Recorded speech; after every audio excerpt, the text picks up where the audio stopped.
baby. Did you hear that? Hello? Yeah, coffee, medium coffee, double cream, double sugar, 2 maple donuts. Yes, ma'am. That'll be all. Thank you. They got another new one, Anthony, called maple.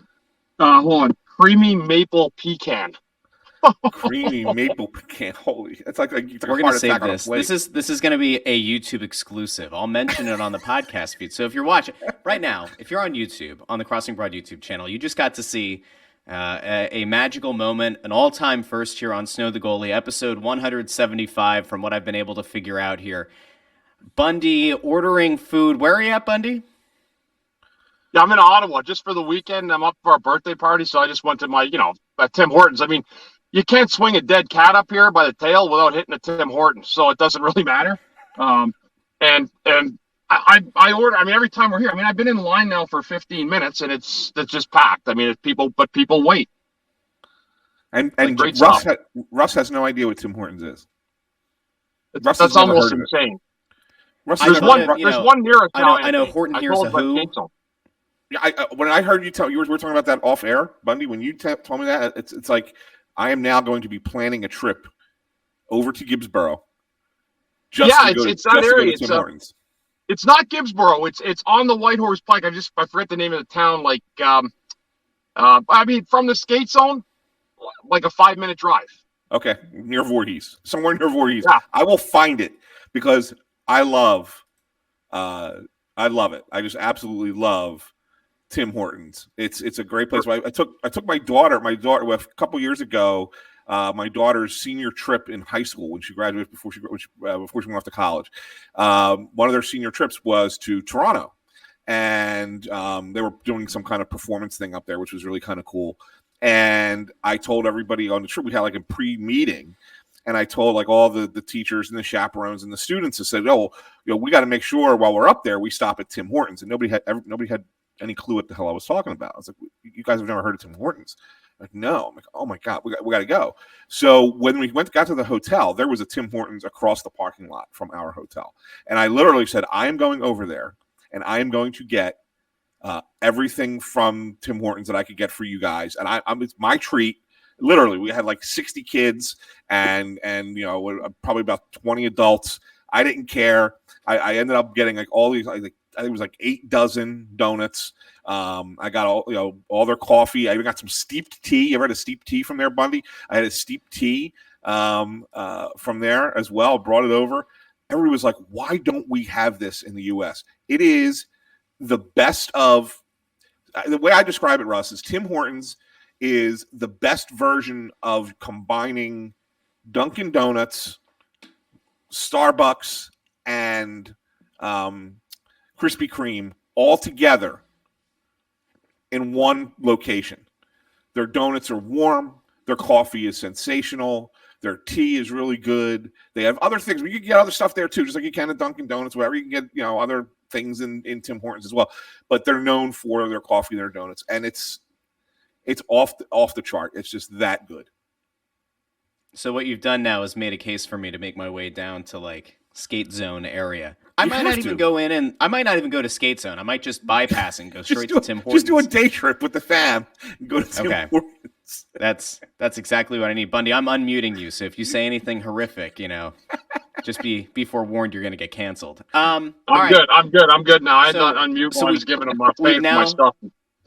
We've now turned this into a YouTube exclusive. I guess we should probably get on with the show. But Bundy, did you get to the window yet? That's really what people care about. Yeah, he got everything.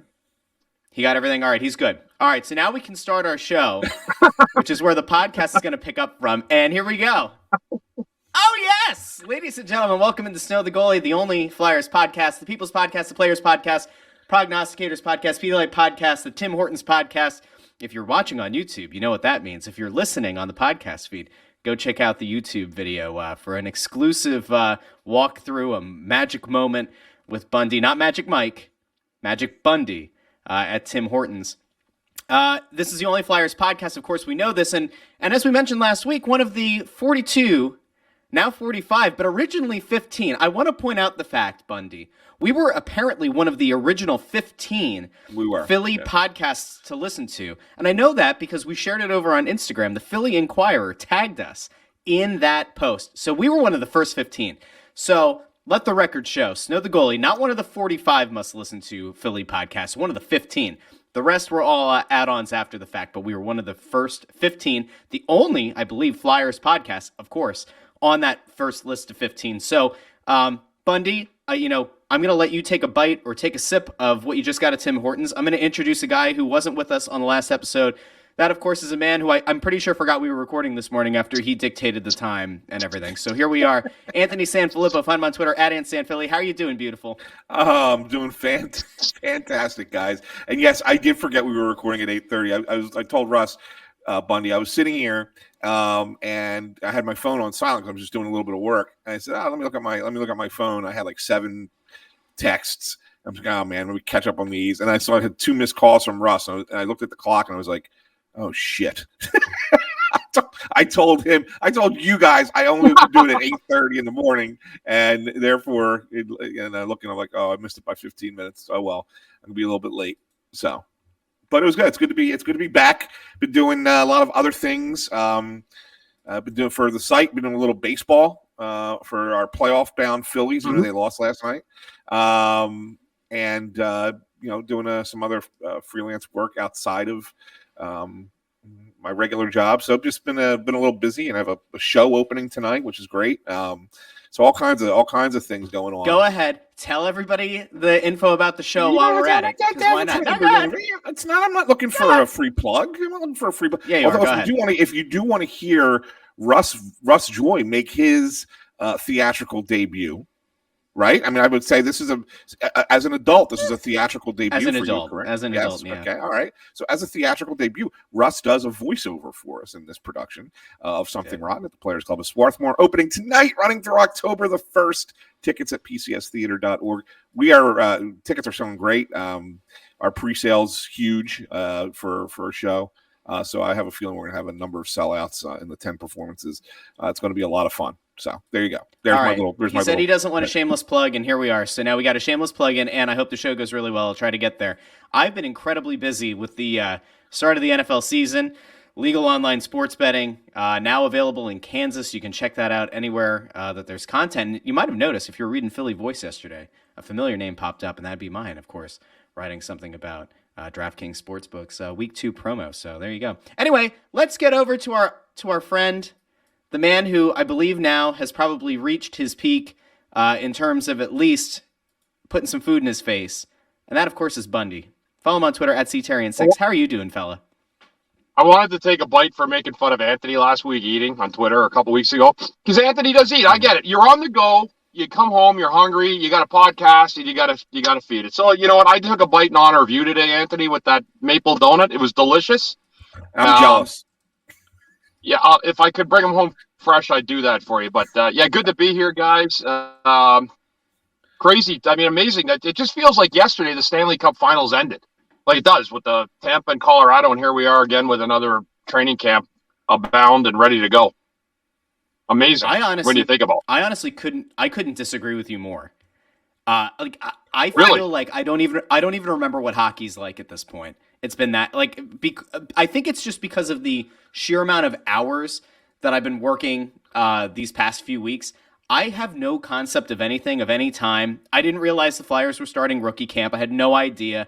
I have to tell you though, I'm very excited. I'm not necessarily excited for what the results could be for this team, but I am excited to see what is going to happen because I know if there is one thing that we can guarantee, it's that with John Tortorella at the helm, there are going to be sound bites, there is going to be controversy, and ultimately we will have plenty to talk about on this show this year. I did field some questions over on Twitter and on Instagram for today's episode, which we'll get to in a little bit. I want to get this one thing out of the way first before we start talking about the team because it got backlash. I want to touch on this quick, but I do not want to make this a full thing so that if people don't want to listen to this part, they can skip a little bit and whatever, and we can get into talking about the team. one notable bit of news that came out, I believe yesterday, Anthony wrote it over on the site, is that there had been questions about Dave Scott's remaining time, we'll say, in his position with Comcast Spectacor, and obviously then with the Flyers. And his right-hand woman at this point, Val Camillo, had gotten a promotion. And, what that job is going to entail seems to still be a little bit hit or miss. It depends on who you talk to, what the role actually is. But she had been the president of business operations. She now has a new title, president and CEO of Comcast Spectacor Sports Entertainment. I didn't realize that Roman Reigns is going to be showing up at center ice with the Universal Championship. But if we're here for sports entertainment, the only way the Flyers are going to make the Stanley Cup final is if it's predetermined and scripted. So I love this move for the Flyers. I love this move for the fans. In all seriousness, I don't know how much this matters. And you're the one who wrote it up. So give people, I guess, a little bit of background on this. Yeah, I mean, what the expectation is, all that kind of stuff. Yeah, we're gonna have I think it's going to be interesting to really kind of discuss it here for a couple minutes because, and I know what Bundy's going to tell us, and I think that he's kind of onto something, but I'm also not sure where it goes from here either moving forward. And I'll say it in this way. So when you really look at it, I don't necessarily think her role changes much from where it was before. I don't think it really changes much. I think there are titles that are given to her that she didn't have. Mm-hmm. So CEO, that when you see the name, when you see the words, the letter CEO, and you become that title, it really means that there is no one above you other than ownership, right? I mean, so she's in charge. So she is the boss of this segment of the company, which they've now created, Comcast Sports and Entertainment. Under Comcast Sports and Entertainment is the Wells Fargo Center. So she's absolutely in charge of the center, everything that goes on in the center in a lot of ways. And I know Bundy's going to mention this name in a minute, John Page. If you remember when he was there under Ed Snyder, that was kind of his title. Okay, so that's definitely her role. And she's in charge of the business operations of the Flyers, the Wings, and the Maine Mariners. And then any other special events or that would take place within that group, whether it would be, I don't know, a draft coming here or, an all-star game or something along those lines, right? College Final Four, not the college basketball tournament or, the hockey Final Four, something along those lines would all fall under her purview from a business perspective, not involved in any way, shape, or form in the day-to-day operation of the hockey operations side of any of those of either the Flyers or the Mariners or the lacrosse operations side of the Wings. Okay, that's a separate entity. Now, what does that mean? There are people who believe that this is Dave Scott's last year. I had someone say to me, he retired once already. So and everyone's time comes to an end. And so there's a belief that this could lead to her replacing him eventually as the Flyers chairman or governor, whatever title he wants to go by. I think he's going by governor now. I think that's the one that he's using. And if that were the case, she would be the first female governor in the NHL. In the history of the league. And so, because she's an alternate governor now, she'd be the first full-time governor. So there's a belief that would be, this is part of the succession plan that they're kind of putting in place that's there. But then there's the argument, and this is where I'll throw it to Bundy. Then there's the argument that, how can you justify promotions? Now, I think she's probably getting paid more money. Because she's got these new titles. You don't get the title of CEO and not get a raise. I mean, so if we were going to sit here and say contract wise, it's certainly a promotion. But that doesn't mean that just because somebody's paying you more money doesn't necessarily mean that you have more responsibility. So this is where I'll throw it to Bundy. You can look at it and say, how can you promote anyone in this organization coming off of the year that the organization just had, both on and off the ice? Yeah. And the only argument you can make for Val that's separate from Dave is that there seemed to be a point. And I feel like we were the driver of it in a lot of ways when we were criticizing a lot of the things that they were doing wrong. There was a point. It was later in the season, probably after January, February, where she seemed to start to pivot a little bit in her public, the optics of what she was doing. She became a little bit more public figure. She used to be somebody who would lock herself away and nobody heard from her or saw her or talked to her. She started to kind of get involved with Snyder hockey again after they had a real cold relationship for a long time.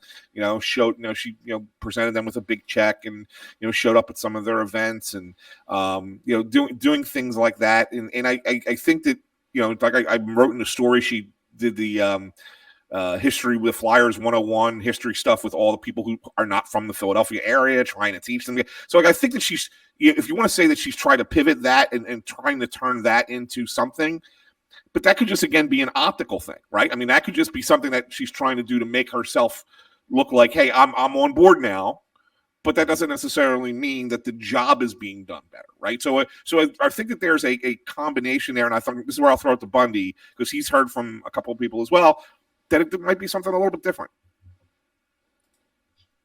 Yeah. I mean, listen, guys, I'm not going to sit and fluff it. I mean, since Valerie Camillo has taken over this team, rather since Dave Scott was asked by Ed Snyder to replace Peter Luukko, this has been a sinking ship every single season since. They have destroyed the fabric of this team when they started with the Kate Smith statue and then later found out the actual integrity she had. So they did no research. They're corporate hacks. My 19-year-old daughter, Alexa, could come and run the Flyers and be CEO of that team because she knows the history of the Philadelphia Flyers and the city and the passion of the team. That's my 19-year-old. I haven't even gotten into my older daughters yet. How many season ticket holders have left? How many people has she canned? How many people have been bought out and paid? Which I know there's tons of. That's the one you have to question is, why are so many people being asked to leave the organization and then being paid to go away? That comes on her watch. So I don't know where she's getting her orders or her direction. After reviewing and talking to some people who, by the way, still call me and yeah, maybe they do still work in the building, and tell me some stuff that maybe is a little bit different than what people are reading or assuming. And from what people said, yes, this is a financial promotion, but it's actually a demotion. The Flyers people do not want her around. They don't want her in their faces making decisions. Now, I think that in turn has actually fractured the relationship with her and the hockey side. I know she has an affinity, from what I hear, for Danny Briere, which will, if she does make that rain, that means Chuck will be probably on his way out the door. But there's still hockey people in there that are saying to others, this was a demotion, because I think that, I don't know this, I suspect that what was left of hockey, of the hockey people from the Flyers, said this just can't happen anymore. We're playing in front of 6,000-7,000 people a night. By the way, remember the joke I made, Russ, when I was on that day? I said, watch, they're going to ask the alumni to help sell tickets. She asked the alumni to help sell tickets. She literally tasked this year's alumni, who I know she hates, with helping her sell tickets. And by the way, the first two guys I called said, what do you think of this? They said, I'm not helping her sell tickets. It's not my job. It's a marketing team's job. Where's the marketing team? You know the problem, guys? Well, the problem is that they can't get people to sell tickets. Imagine trying to hire someone to be a ticket rep for that team. So I actually texted Brad Marsh back. I made him a professional offer. I said, if you're looking to have people sell tickets, let me know. I'll help you sell tickets. And then, by the way, the recovery night thing, never heard a word back from him, Russ. You know how incompetent these people are? Let me just tell you. I actually had people on Twitter say, hey, if there's a recovery night, I'll buy tickets for people that want to go to the game. Never heard a word. That is neglecting somebody's actual financial offer to the team to go out and try to get tickets for somebody on recovery night that couldn't afford them. And I'll finish with this. I think it's a demotion. I actually think people think that the Flyers side, that it's actually a demotion. She's now controlling the event. So when a concert comes into town, she'll be the one that will be responsible for bringing in the entertainment into the building, running those teams. How much say she has with the Flyers, I don't know. But I had a couple people speculate yesterday. This is not a promotion. It cannot be a promotion by the job she's done. But from the visuals of getting rid of her, they decided to create this position instead. And Anthony, I don't know what'll happen with the governorship of the Flyers, but I'll tell you what, I feel so bad for Flyers fans that this is that she's at the helm of this.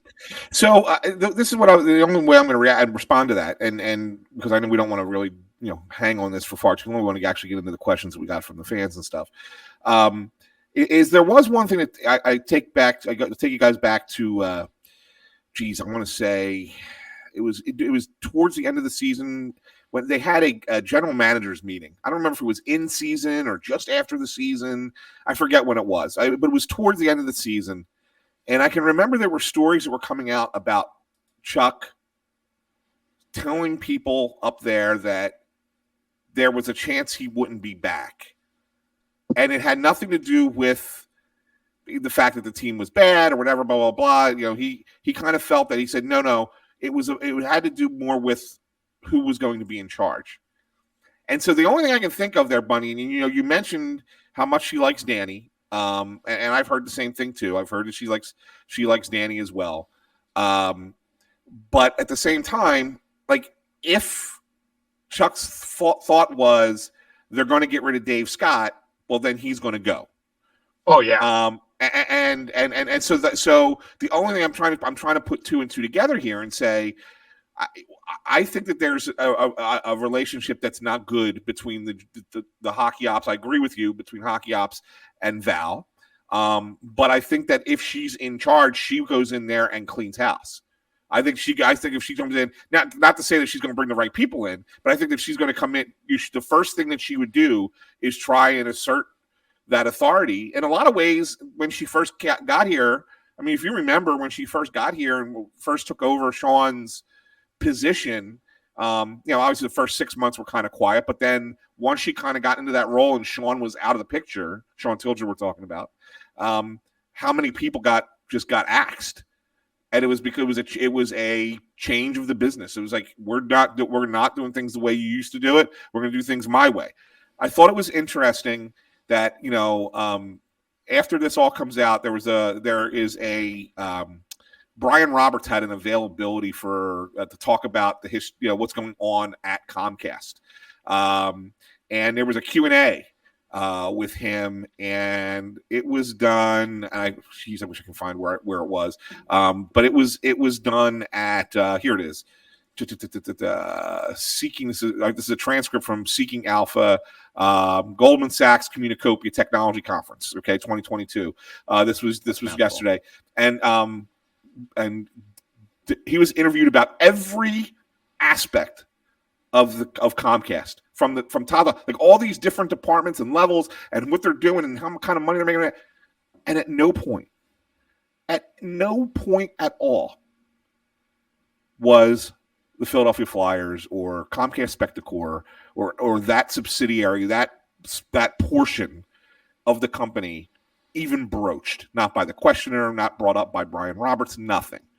And to me, that's evidence that they don't care at that level. They don't care. Comcast doesn't care. And so Comcast cares is a lie. What? So my takeaway out of all of it is that they're whoever is kind of in charge of that, they're kind of just letting them do what they want to do, and at the corporate level, they don't really care, because you would think if you were Brian Roberts and if you were Comcast, that the way last season went, as poorly as it went last season, that something would have happened. And yet, the same people who are in charge last season are in charge again this season. So I mean, to me, this is less about Val, bingo, and less about Anthony. Dave Scott, the same and less people about, that ran the team into the ground are still running the team into the ground. This is less about those people that it is that the ownership group of this team doesn't care that it owns the team. That to me is a far bigger problem than individual people involved. Individual people are just individual people. They can come and go over time. You can go through periods of time where, okay, you had a bad coach, you had a bad GM, you had a bad CEO. But they're like, these people are not going to be here forever. Okay. And none of these people are going to be in their roles forever. But Comcast owns the team. The owner is the only one thing that lasts until they decide to sell.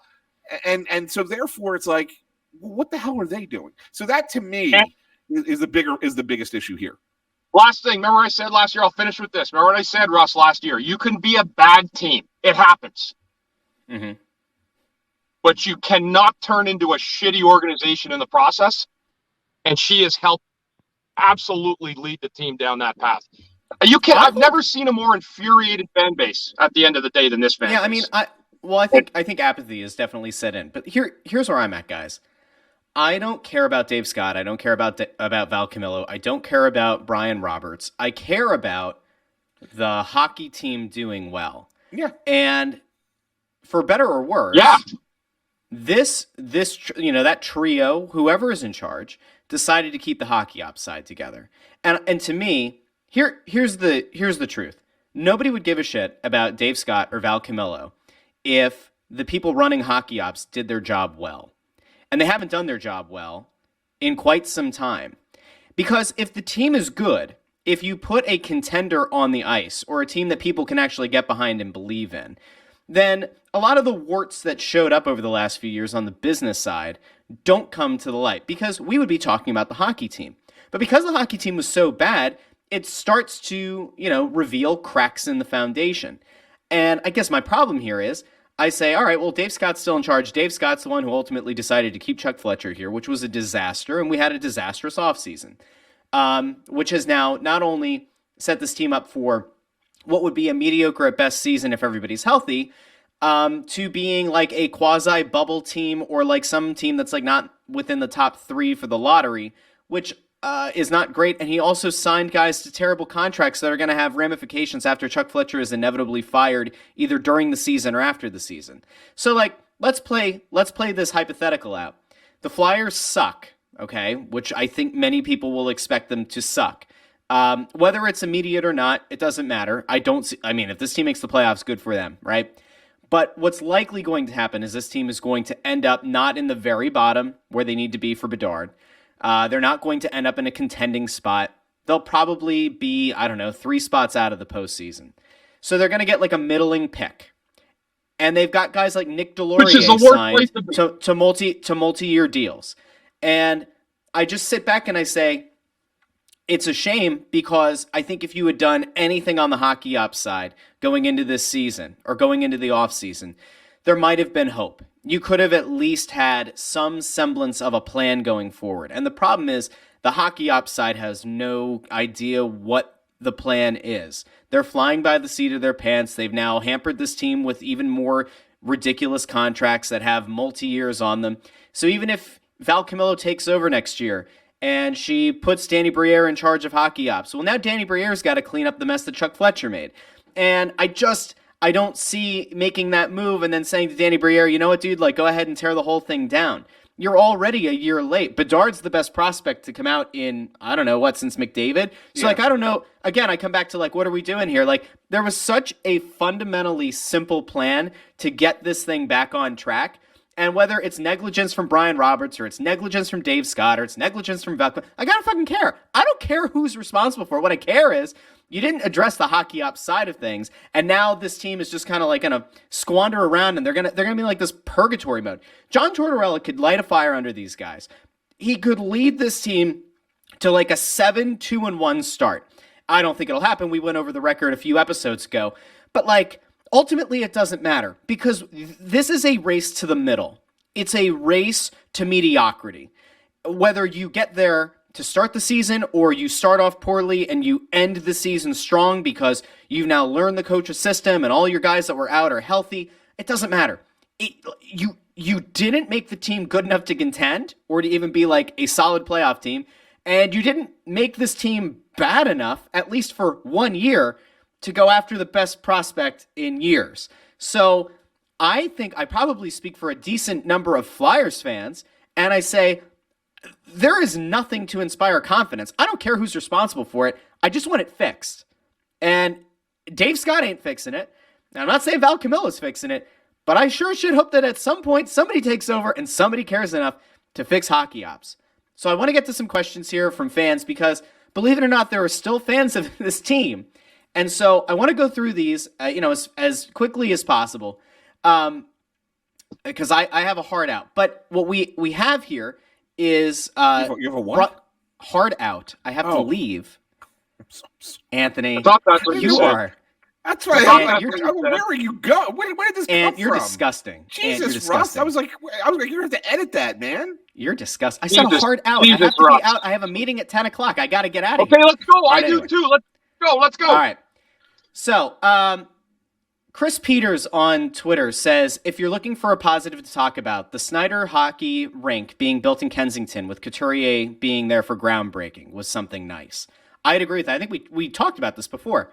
It's a great initiative. I think if there's something that one of the many points that we have brought up on the show over the past year that all of a sudden magically has just happened with the Philadelphia Flyers is that need to reach back out and to work with the Snyder family or with Snyder Youth Hockey. And I think that this rink being built in Kensington is a great thing. Couturier being there is interesting. And what it sounds like is Couturier on a health note seems to be doing well and could be ready maybe even earlier than expected. So that's a positive. I like a positive. Let's go to the next one, though, because it's at 1965 CJW, who says, your best case scenario for the team. They want to know your best case scenario. Considering Coots and Hayes are back, Torts will kick ass and take names, so the team should play harder for each other and for Hart.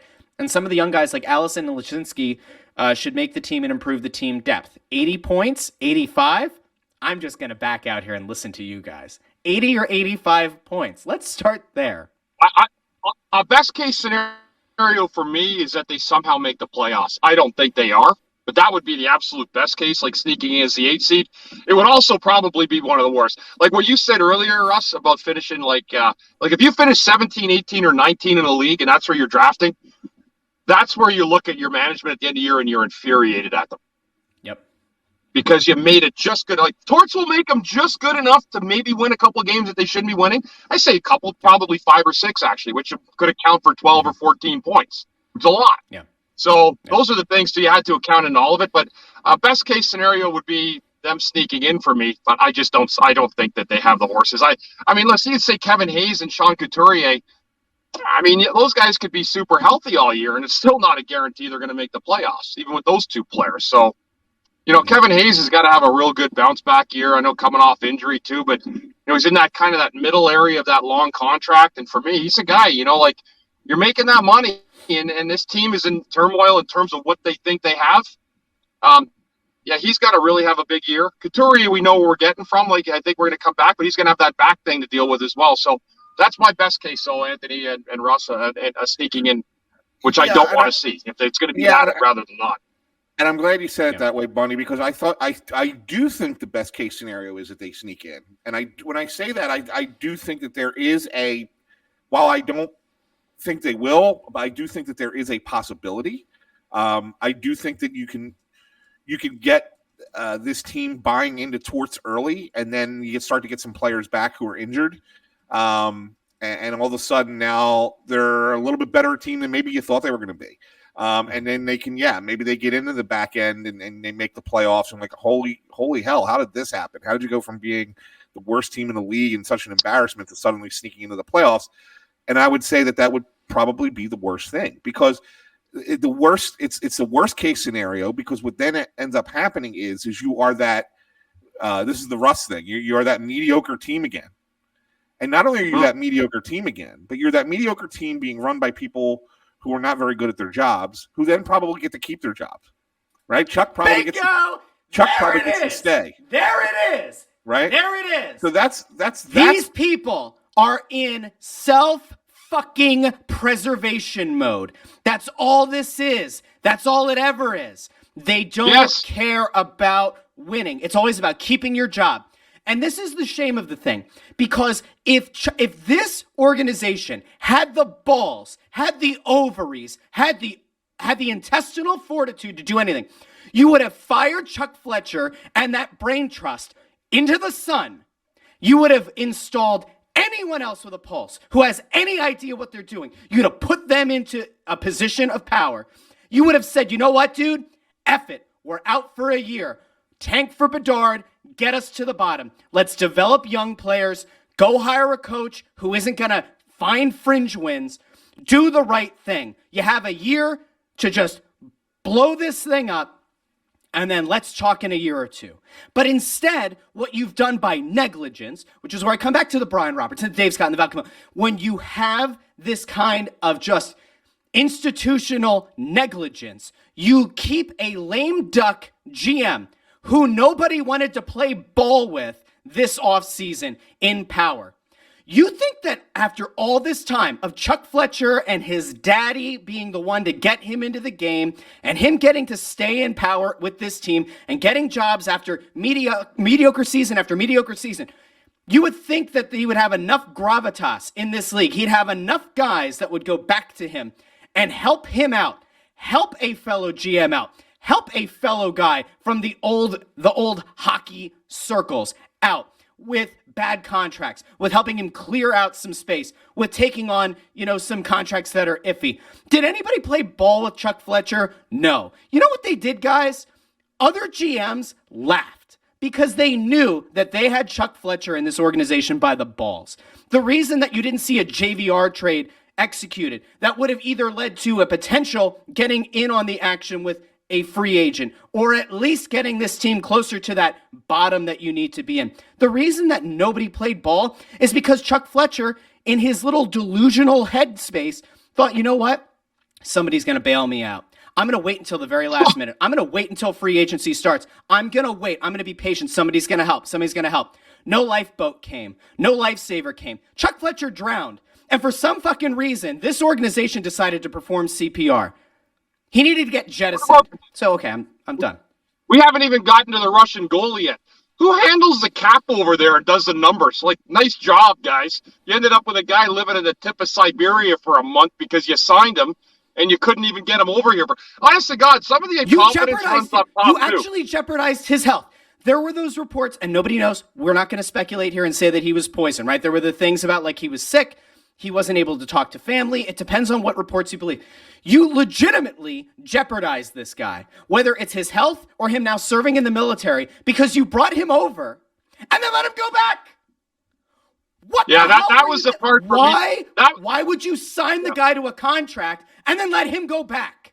Especially given the fact that there were clear signs that something could go awry in Eastern Europe and in Russia. What the? Go ahead, Bunny.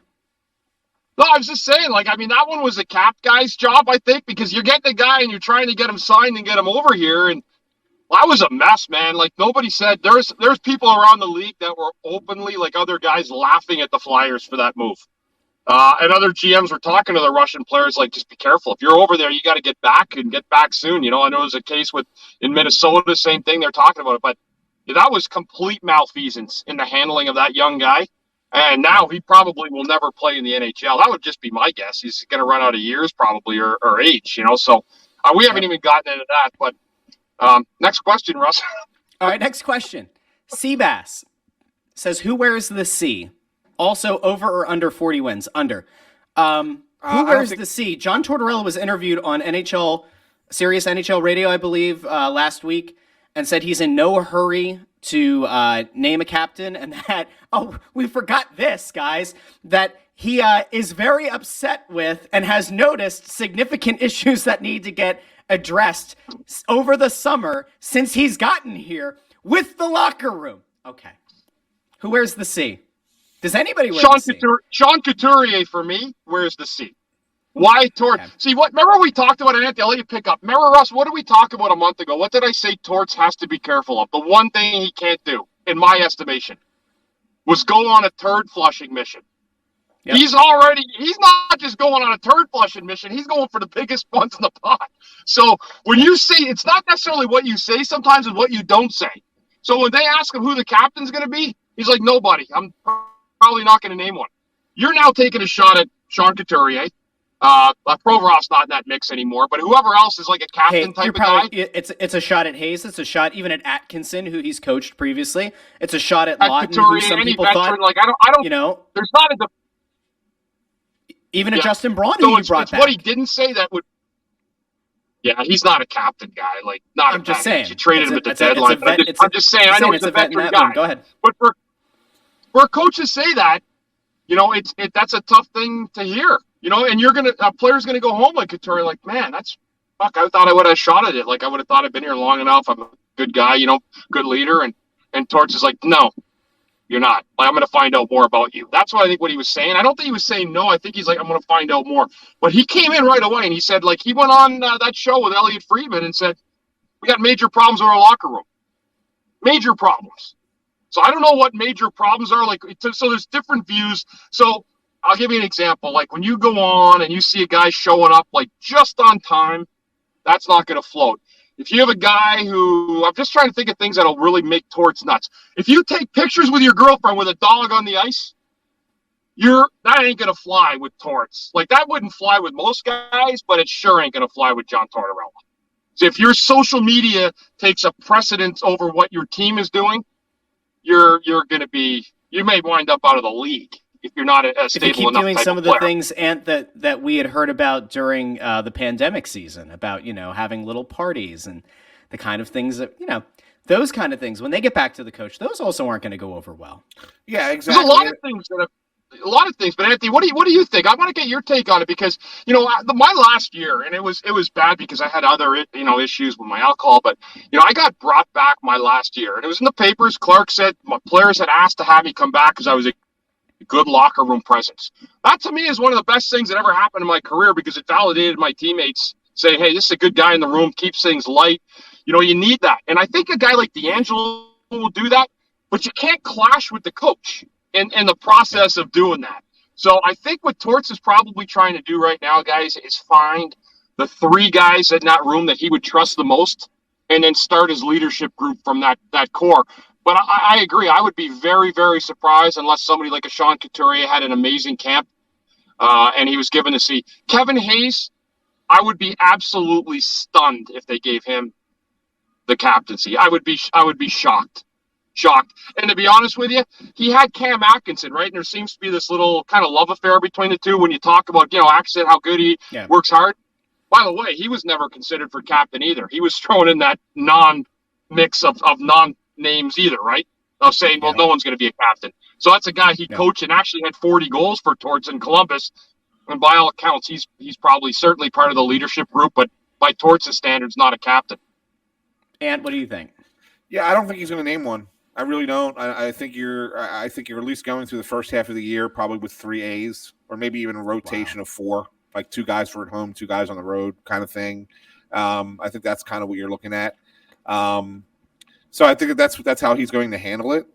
And I think Bundy's right. I mean, look, Bundy has a better feel for how guys take things like that in the locker room. Like, to me, it's not. To me, I don't know. I don't think of it. I don't put too much stock in that stuff. Like, if I was on the team and, you know, I felt like I was a leader type in the room and the coach decided, well, I'm not going to give the captaincy out, I'm not sitting there questioning myself. I'm like, okay, this is what the coach is doing. This is part of the coach's tactic. This is how he wants to approach the team. Like, I look at it from his perspective. Like, I don't take it as a personal knock that I wasn't selected right off the bat as a captain, but maybe there are guys that are that, you know, a little bit more fragile in that way, and maybe they would take it. Bundy, when the thing that I'm more interested in is him saying that there's problems in the locker room, and I'm trying to figure out exactly what it is. I mean, I'm having, you know, some people are a little quiet about this one. I mean, I know that there was a, you know, the veteran guys can get away with certain things that the younger guys couldn't get away with, and not just, you know, on the ice. It was more like their day-to-day, how they, you know, the times, like you said, the times you show up, the times you leave, you know, how hard you practice and things. If you actually get yourself to the rink or not, yeah, that's right. also I mean, there are things like that. And so those things that they splintered the room. But I'm trying to figure out. I mean, Torts. I don't think Torts is exaggerating this. I don't think he's coming out and saying this and you know, trying to sugarcoat it a little bit or trying to make it seem like worse than it is. what could they potentially? What kind of? I mean, you've experienced shit in a locker room. What could they be going through right now? That I mean, and look, let me just lead you into this with this. We all have jobs. We all work with people that maybe we don't particularly get along with, but we still have to work together, right? And I'm sure that a locker room is no different. A clubhouse in baseball, in any sport really is no different. There's going to be guys that you just don't, you don't click with, but you still have to work with. You still have to, play with. So, I mean, those things always happen. But what could potentially be there that is so bad that he recognizes it in the summer before they've even taken the ice and has to fix it? Yeah, so losing breeds a lot of contempt amongst teammates, right? And it causes fractions and divisions within your team. So, I want these guys to have a fresh start, but I'll be honest with you, Anthony and Russ, I've heard things from guys. I've talked to players, and there's, you'll hear certain guys saying, yeah, nobody likes that guy. But what happens is sometimes when there's so much losing that's gone on, and you go around and around and around it again. And I think that what happens is you kind of filter out what you think has worked for you and what doesn't. And that puts a real fracture between it. So there's no unity, like a core between 20 guys where they all are trying to beat in the same drum and moving in the same direction. There's guys clearly in that room that have opinions about other guys. There's not been a lot of turnover. There's been guys that have been added, and one of them a very controversial guy, an outspoken guy, D'Angelo, that will be sure to shake things up through the year, which is not always a bad thing. It's not always a bad thing. But there's absolutely personalities in that room that will go home and say, you know what, I hate that fucking guy, and I wish I never played with him. That is happening in that room, and Tortorella, I guarantee you, knows that. Now, the players may say, Tarian's full of shit. That's not true. Okay. All right. Well, I played 12 years in the league, too, in that locker room in this town.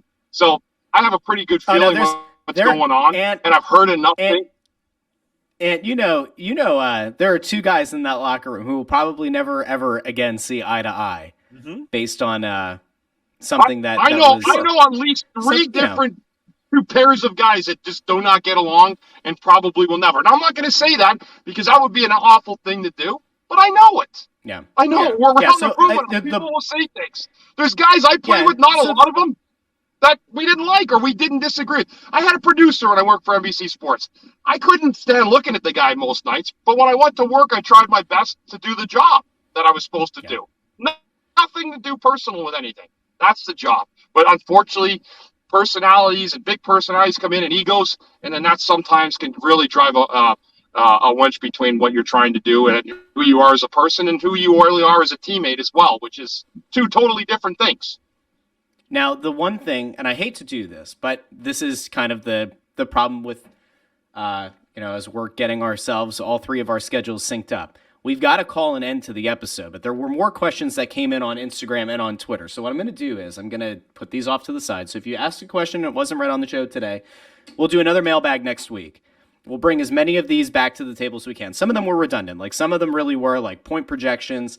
How did Chuck Fletcher keep his job? Like, I think a lot of these points that were asked, we kind of touched on, but I'm going to go back through these, parse them, and add them for next week.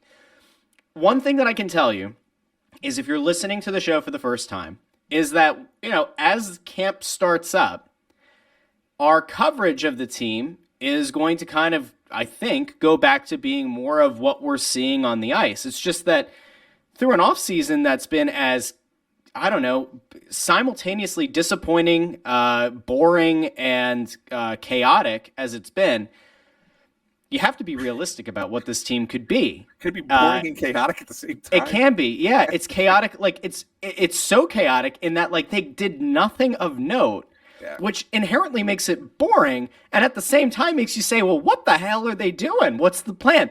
We're gonna get into all that. We'll do more about this next week. Guys, just want to say one more thing. I just wanted to lay this out. I don't know if you knew it, but the Flyers hired a new head athletic trainer, as we thought that was going to happen. But they hired a new head athletic trainer and relieved another equipment guy this past summer with Harry Bricker as well, too. So there's a lot of things that people say and a lot of things people don't say. But I did hear that yesterday, Anthony, and I think you heard that too, right, about the new trainer? Yeah, I did. Yeah. Hired? So, well, I mean, look, there could be even more to get into on next week's episode. But in the meantime, make sure you follow us wherever you get your podcasts. That's Apple Podcasts, Spotify, Stitcher, Amazon Music. You can ask any Google or Apple or Amazon-based device to play the latest episode of Snow the Goalie, a Flyers podcast, hands-free. You can listen to it while you're making breakfast, lunch, dinner, driving in the car, avoiding doing the work that's been sitting on your desk, muting your computer during a video conference with coworkers and just listening to the show. You could do that. You can watch us and catch that very fun moment where Bunny went through the Tim Hortons drive-thru. Some pretty interesting stuff was said. You can follow that over on youtube.com/crossingbroad. You can check out, there it is. They're not our sponsor, but they could be. And don't forget, follow us over on Twitter at CTarian6, at Ant Sanphilly, at Joy on Broad. All of those links, everything I just said, is in the description of this episode. We will be back next week, and I think I tasked everybody with this the last episode or 2 episodes ago. Tell 2 friends or family members or somebody that you know as a Flyers fan, tell them about Snow the Goalie. And we will be back next week. We'll be back every week after that. I think there's even a chance, I'm going to go crazy here, there's a chance that we at some point might pop up a couple small episodes in between. Because I feel like there's going to be... Snackable content, Russ? I feel like there's going to be a lot of stuff to talk about with this team this season, for better or worse. And we'll be covering it all here on Snow the Goalie, the only Flyers podcast. Thanks for listening and watching. Talk to you next week.